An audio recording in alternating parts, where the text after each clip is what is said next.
Coalition MPs enjoyed that, particularly the Conservatives, seated just behind George Osborne. We've seen people cheering the deepest cuts to public spending in living memory. In living memory. We made sure we're all in this together. The deepest cuts in living memory. Many people say they were misguided in how the Conservative government was claiming not to be Thatcherite, not to be against public spending or the welfare state, and at the same time the Liberal Democrats got student support by saying they pledged not to raise tuition fees and aimed to in fact abolish tuition fees in their totality in 6 years. So within this context, there's been a lot of social unrest and anger within the student body, and I think within other segments of society, namely the nurses and the fire workers, and the public transport workers, feel like a future has been robbed for their children and for themselves.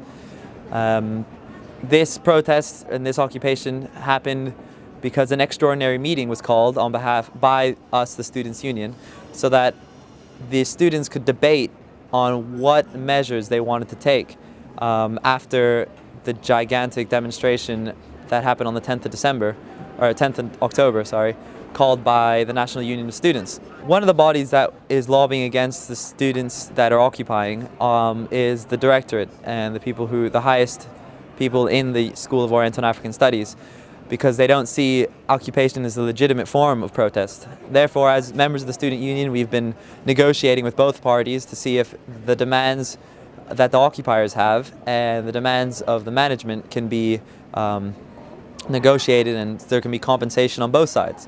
Now, there hasn't been any movement after 2 days of negotiation, and so the management has decided to serve a court injunction on the students occupying. So this happened about 40 minutes ago, and they're dealing with the fact that they've been ordered to court in 2 hours. It seems like a low blow in the sense that they don't want to directly speak to the students, and on our part, through negotiation, we haven't reached much compensation on either side because the management refuses to speak to occupiers because, for whatever reason, they seem to treat them like terrorists, and they say that they're being intimidating by taking over a space of the university that is not used for lectures, it's not used for any academic purpose, and they're actually holding public lectures. They have a little library going, and they're trying to facilitate debate on the matter and concentrate members of the SOAS community to come up with a solution, or at least a stance, on the public spending cuts.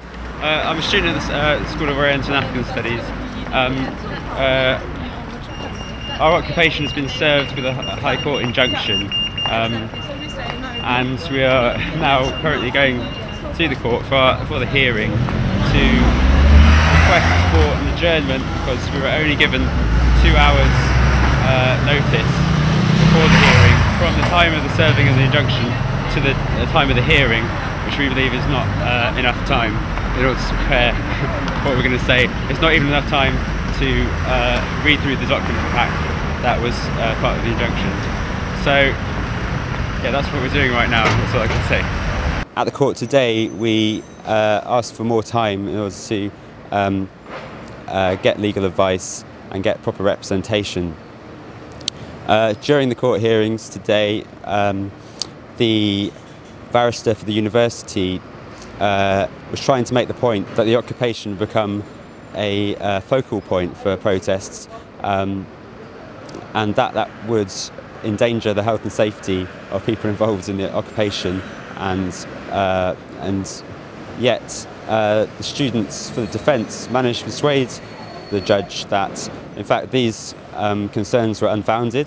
The next hearing is at 2 p.m. tomorrow, which leaves us with less than 24 hours to form a defence and decide what we're doing next. We hope that the occupations that are spreading across the country can help unite the student movement and put more pressure on university management and the government to show that people will not stand for these attacks on education.